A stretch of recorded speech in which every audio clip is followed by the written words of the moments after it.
Gentlemen, it is time to rate every Minecraft mob in the whole game. This is the unequivocal, objectively correct Minecraft mob tier list and should be taken as 100% fact. And while you're typing your rage-filled comment below, why don't you subscribe? This is the alley, useful for carrying items around the place and looking overall really cool. It's practical, it's cute, and overall, it's a decent mob. It can fly around and stuff while holding a sword in the least menacing position physically achievable, and I don't think it has a bad bone in its body. That is, if it even has bones.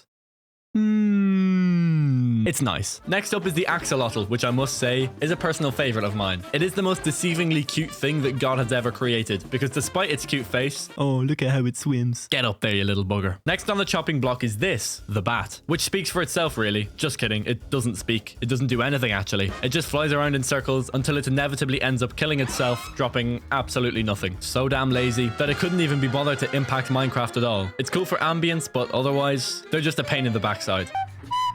Please just die. Moving swiftly on from the bat to... oh god. I want you all to feast your eyes upon the greatest piece of modern art since the Firefly. It ticks all the boxes. It's small and cute, it's aggressive and makes honey, but most importantly, it has a strong, unbreakable bond with nuts. And ladies and gentlemen of the jury, that alone is a reason to believe that it is the best. You look like a classic, you act like a classic, you are a classic. Bzz.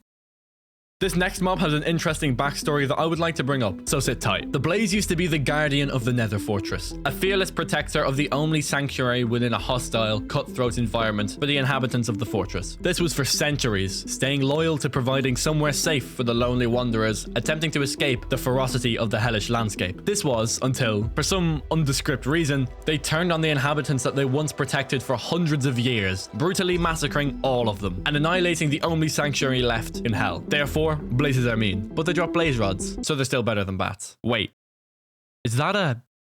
it's a cow. And I must say, your mother is a really good Minecraft mob. I'm sorry, it was so easy, I just had to say it. Cows drop beef, which is one of the best food items in the entire game, and is really easy to get. Also, leather is great for books, and above all else, cows in Minecraft are both male and female, so they are uncancelable. The most politically correct Minecraft mob in the game, and they're super useful. Also, when you just look at their faces, the cows look emo because of their hair. You can't unsee it.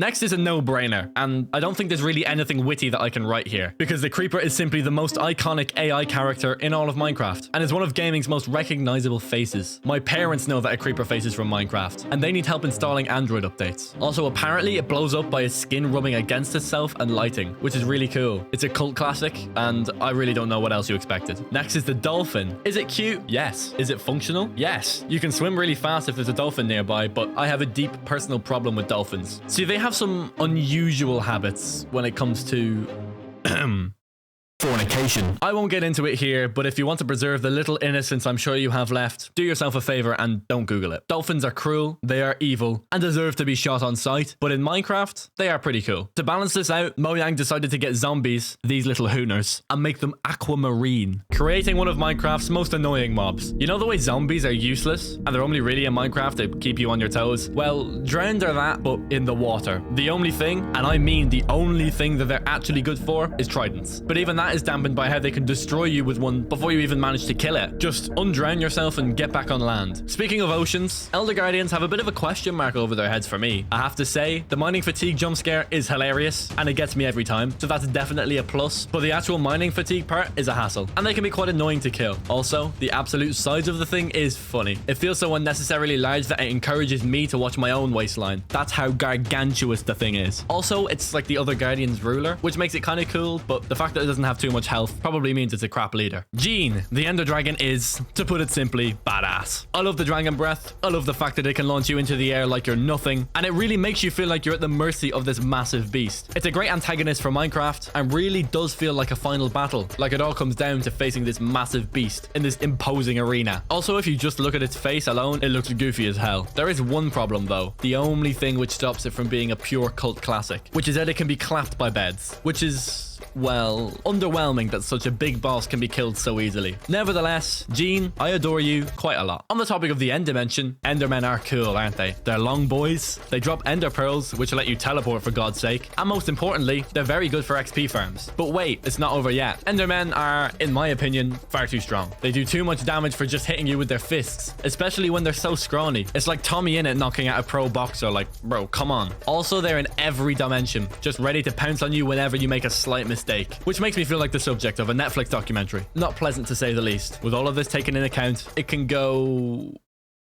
I'd like to think the fox is like the Kim Kardashian of Minecraft, because it claims to be more than just a pretty face. And it is, because it's also rich. But why is it rich? That's a good question. Baby foxes look really cute when they curl up under a tree, and they're really delicate. One wrong move and all of the foxes will cut ties with you like you just got cancelled on Twitter. But hey, that's show business, baby. I wouldn't say they take away from the game, but they don't really add anything either. Maybe the foxes are like the Kardashians. Next is the floating tissue, the ghast. Also known as what your girlfriend looks like without any makeup. Of course, that's a joke, because you watch Minecraft content, so you're almost certainly very alone. The ghast is one of Minecraft's more elusive mobs, because one second you're minding your own business in the nether getting gold, and all of a sudden you have a formal declaration of war issued by the entirety of the NAS, short for Nether Air Squadron. Killing ghast is fairly easy, but can lead to falling off ledges, burning to death, accidentally starting a war on 2 fronts, or any number of other possible outcomes. But they drop ghast tears, which nobody ever picks up, so what's the point in them? On the topic of something nobody ever does, glow squids are embarrassing. They genuinely have no function other than to just sit there and look cool. But newsflash, they're crap. They're really only ever found at deep depths, and if you're ever really that deep, you're looking for ores, not glow squid. At least bats add a bit of ambience. The glow squid just seems out of place. Also, it was added because of the mob vote, and if this YouTube channel has taught me anything, it's that most Minecraft players, including me, don't realize what they've done until it's already too late. So, we have the debut of the die tier. Remaining below sea level, we have the Guardian, this boy's more relevant little brother. I must admit, getting lasered by this thing, despite being pretty cool at first, is annoying after the novelty wears off. They're also really fast swimmers and constantly eye you up. Like if you set the mob to having no AI, its eye will still follow you no matter where you go. It keeps such an attentive eye that I'm concerned that they all work as spies for the American government as recon agents. Concerning. However, you can farm the US government agents very effectively in a Guardian farm, which gives loads of XP, exploiting the 99% for your own benefit. It really is the US government, which makes the Guardian, well, moving on from my political commentary, the Iron Golem is a cool guy. When I was younger, I used to keep these guys in iron cages above my house and show them off to my mates, imprisoning them in their own flesh, which is really against the ethics code. They destroy most mobs in a heartbeat, not like the Iron Golem has a heart because it's, well, made out of metal, but it's still wham. Also, it drops a rose after it dies, which is really sweet. Maybe it does have a heart after all. Also, they can be exploited by the 1% for financial gain, and God knows that that was their intended purpose. Now we have magma cubes, and I can kind of compare these guys to ghasts, because they don't tend to be a massive problem if you deal with them, and their drops are more or less useless unless you're a potion wizard. And they are also both reminiscent of your girlfriend. They bounce around basalt deltas without a care in the world, not pulling their weight, which they appear to have a lot of by the looks of things, and being an overall nuisance. They also technically give birth during the process of dying, which is kind of poetic, so that'll keep them off the bottom slots. Next, we have a fearless specimen, one of Minecraft's most ferocious beasts, which makes some of the most fearsome Minecraft mobs shake to the core. Well, actually, in this case, it's quite the opposite. The cats are great for scaring off creepers. Just look at those eyes. See how they burn with the rage of a million fires. I'm scared and he's mine. Cats are also good for... Okay, they're good for scaring off creepers and looking cute. And you know what? That is more than enough. On the topic of small mobs, chickens are really good. They offer one of the easiest farms to make for infinite food in all of Minecraft, which lets you exploit innocent, harmless civilians for your own personal gain.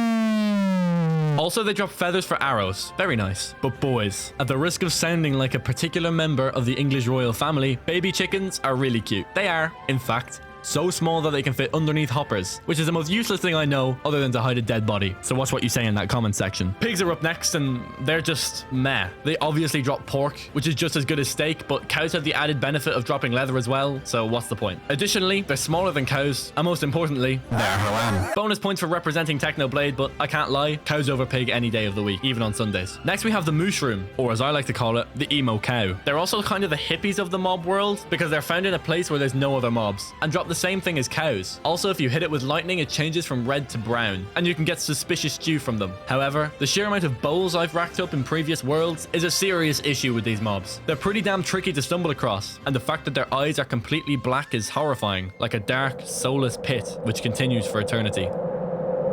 It's unsettling. There's more going on here that meets the eye, for those of us that have eyes anyway. What's next? Pandas? Pandas are cute. They sit on their asses eating bamboo all day, and I couldn't be happier for them. But they are more complex than that. They can spawn with one of 7 personalities, with some being afraid of thunderstorms, some being able to lie on their backs, and some being able to roll around, and if they're not careful, off high up structures. This is a piece of modern art, and I adore this quite a lot. Also found in jungles, parrots are an interesting one. They're allergic to cookies, which is quite an unorthodox thing to die from, so if you happen to find yourself needing to cleanse the local population of parrots, you can do that effectively with cookies. They also dance when you play music for them, which is really cute. However, other than all of that, they're practically useless. But they do add to the aesthetic of the jungle, they're super cute, and best of all, they're easy to murder. So they're above average in my books. Next we have what may just be the worst Minecraft mob ever created. And shock horror, it's from another community vote. Yep. We're talking about the awful, universally hated Phantom. It flies in and dive bombs you like a Japanese fighter jet, but it does so really infrequently, so you have one chance to hit it. It then flies away unlike a Japanese fighter jet, and you have to wait for a while until you hit it again. Also, it drops phantom membranes and they repair elytras, but abusing capitalism in its many forms to repair it is instead far more effective. They are bums, they are useless, they are annoying, but most importantly, they have no talons or mouths. So I don't really know how they do damage to you. They just kind of bump into you and deal significant damage somehow. More annoying than an ad in a YouTube video. Piglins are, in the bluntest sense, average. They are thoroughly uninspiring. The whole thing with trading gold with them is really cool, and I have taken that into account, but these little traitors walk around picking up my gold and giving me nothing back. About as useless as Stephen Hawking at a disco. They should be sucked into black holes and forgotten about forever. Other than that, they just attack you when they see you, and are actually pretty wham, especially the ones with the gold swords. But if you wear gold armor, they just give you a stare with their bottomless, glowing eyes, and just continue their journey round in circles. What a fulfilling life to live. Next up is the polar bear. And despite their terrifying appearance in real life, they are far cuter in Minecraft. They're found in isolated landscapes alone, which Mojang originally thought was too sad, but they left it in because it was realistic. Sad that such a cute mob is left in the middle of nowhere, but they can be a real pain. They chase you around and attack you if you mess with them, but you can just run away. If they weren't in Minecraft, people wouldn't care. The Ravager is annoying in raids and is easily knocked out with a shield. It is so dumb that it gets knocked out by its own power, and God knows that there's a lot of power in that forehead. You could land a 747 on that forehead. It's thick as concrete, and I'm not talking about its behind this time. It's a stupid, oversized cow, and its only redeeming quality is that they're completely avoidable most of the time. These guys, the sheep, are only good for wool. If I could sleep with, on a sheep, then they would literally have no purpose. Mutton is the worst of the 4 common meats in the game, and I would rather eat the flab on the forehead of the Ravager than mutton. But that might render me unable to eat for the next 2 weeks. Regardless, they are lucky they drop wool, because otherwise I'd be sleeping on the floor, and the sheep would be hated by the entire Minecraft community. So, I don't understand shulkers. Are they the entire shell, or just the face in the middle? If so, what's the shell called? How do they shoot their sparks? Do they spit them out? These little boxes are the bane of my existence in the end, and I hate how annoying levitation is. It was cool when I first experienced it for like 30 seconds, and then I wanted to gouge my own eyes out. However, even though they are incredibly problematic, they are responsible for shulker boxes, allowing you to carry thousands of books and quills at a time, because you never know when you're going to need to write down the hottest hip-hop verse of the 21st century, or write up an international peace treaty. Silverfish are one of those mobs where you have to ask, what were you thinking? They're only found in strongholds where if you hit one without killing it immediately, then they will come out of the goddamn walls and hunt you down like you're a controversial figure on the internet. I'm sorry for expressing my opinion, please don't eat me alive. They're little rodents, and their sole purpose is to be annoying. That's it. They don't drop anything. Why would they after all when they can just drop you? The only thing alive that could knock out the heavyweight champion of the world at the weight of about 5 grams. You suck. Skeletons are one of Minecraft's quintessential mobs. Iconic for their embarrassingly bad shooting abilities on easy mode and really good loot drops. Arrows and bones are super useful for dominating your friends in survival, and if you can find a skeleton spawner, then you can make a great XP farm too. The only gripe I have with them is that they're abundant in soul sand valleys, which means they're OP as all hell unless you have soul speed. Other than that, they're excellent, and I love them for contributing to my ultimate plan. So the slime looks like it could be a crap Ghostbusters villain, but in Minecraft it's only good for slime balls. Other than that, it's so ugly it makes a 4-year-old's picture drawn with crayons look like the work of Vincent van Gogh. And the fact that they give birth through death, like the magma cubes, is as disturbing as it is beautiful. Also, slime farms are a pain because the whole slime chung thing is as unnecessarily difficult as logging into your Minecraft account. Slimes are below average. Spiders, to put it plainly, aren't special. Like, leave me alone, please. They don't even intimidate me. They just hiss and act angry, but they just end up looking like a kid who's been sent to his room. boom. Just breathe slowly and get over it. Bro needs to see someone for his anger issues, but in the meantime, he can hold this. Squids are, well, an interesting case. On the one hand, they are better than glow squid because they drop ink sacs, which are super useful for your emo phase. But on the other hand, in a classroom full of Minecraft mobs, they are the weird kid at the back of the class chewing on pens. I remember reading that in an old Minecraft update, they could be milked like cows, which is the most absurd mental image I've ever had the pleasure of creating. The Strider is pretty cool for being able to swim safely through lava and for being an all-round sound lad, but I have to admit, when I look at the cretin, it's incredibly ugly. Their legs are abnormally long, as if all of the Striders ever were born with a birth deformity, and it clearly came an unfortunate second in the biggest forehead ever discovered, behind the Ravager, a forehead big enough to be extremely noticeable, but not big enough to win any prizes. They're also always frowning for some reason, like they're actually feeling how hot the lava is the whole time, but are unable to express the deep pain they experience, which boils them internally for hours on end. Ahora tenemos las tortugas. The turtles, who I always imagine to be Spanish for some reason. Juan Carlos and his gang are super cute, and Juan Carlos Jr. is the most precious thing I have ever seen. He's so delicate. As a man who is committed to saving turtles and protecting the environment, I am delighted to see them represented in Minecraft. However, they're more or less useless. Other than turtle eggs used in zombie farms, but who's making a zombie farm? It's not 2013 anymore, bozos. Vexes are a real toss-up. They can fly through walls as if they were sent from another planet, and they hit really hard considering they don't have any muscle in their entire body. This begs the question, where do they get their strength from? My theory is that God, him/her/itself, has sent his/her/its divine power and justice to all Vexes to attempt to ruin my life. And by that logic, they can piss off. They have like no redeeming qualities. Villagers though are great. Trading with them is a treat and a half, giving you practically any item you want at a very reasonable price. I want to be able to surprise attack my friend, I can trade and do that. I want to build a really cool base, I can trade and do that. I want a functional, fully automated Sikorsky S-97 Raider attack helicopter. You get the idea. They are also the reason villages exist, which are a great source of food and shelter on the first night of a survival world. They actually could have been a cult classic if it wasn't for the villager sound. It is actually iconic, but the amount of times I've been walking with my mates and someone makes a damn villager sound is too many to count. And it's been annoying for years now, so it's going down. Next is the villager sketchy, off-the-rails half-brother, the Vindicator. For some godforsaken reason, they are so OP. They absolutely destroy me every time I face them, especially in earlier parts of the game when I'm, well, living in severe poverty. They don't have a unibrow like other villagers, which makes them far less physically attractive, and they also have the temper of a 3-year-old. Despite the long face, it's not all that bad, because they drop emeralds. But like, bro, who is your personal trainer? Oh god, oh no, oh please don't make me do this. Do it, the people want to see it.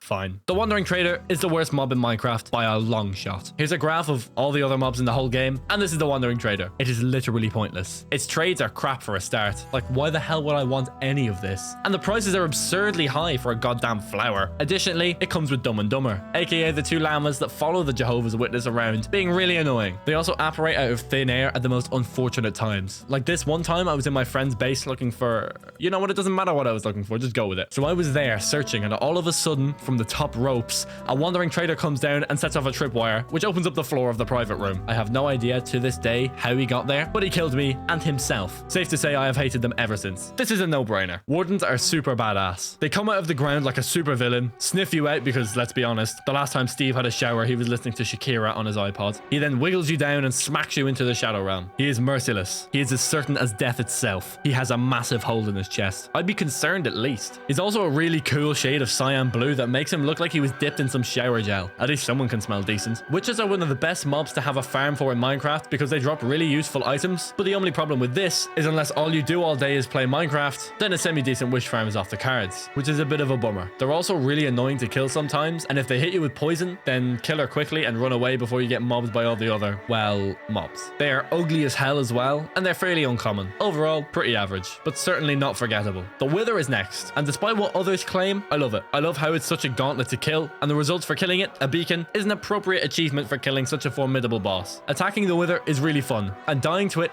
is annoying, but just be as talented and handsome and amazing as me and you'll be fine. Killing it in the end kind of ruins it for me. Without that, it would be top tier, but because there's a way to easily negate one of the things it's most known for, it misses out. The Wither Skeleton, on the other hand, I could take or leave. It drops Wither Skulls, but only once in a while, which makes no sense because I could just aim for the body instead. But my sword handling skills are not the subject of this video. They do hit pretty hard, and getting withered is a real pain, but there is a way to defeat Wither Skeletons, an ancient practice passed down from clay tablets to scrolls to you now, ladies and gentlemen. Well, actually, really just gentlemen, because let's be honest, I don't fancy my chances. Anyway, people of the world, feast your eyes upon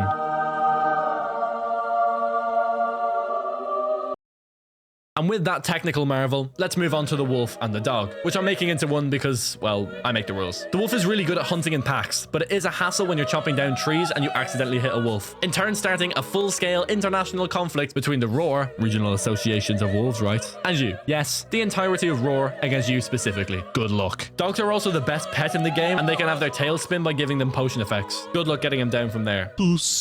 Zombies, when you really think about it, are completely useless. They drop rotten flesh and are only really in the game so you don't get bored at night. They basically sleepwalk after you, but they do drop iron, carrots, and potatoes very rarely, so that's something useful. They're like the lazy no-lifer who complains about schoolwork being too hard, but they haven't done homework in about 4 months. Zombified piglins are up next, and they're practically pointless unless you accidentally hit one when mining gold, in turn starting a full-scale international war between the pork, the pigman's order of the rights of the kin, and you. Yes, a war on 2 fronts against the wolves and the pigmen, both gunning specifically for you. What a great game Minecraft is. Pointless until you hit them, they're just as bad as regular zombies. Now, the second last mob, the zombie villager, which is, well, exactly the same as a zombie with one key difference. One massive advantage. They can be changed back into villagers and you can get really OP traits from them. And that's more than enough to sway the tide in my books. They have a solid, practical use, unlike...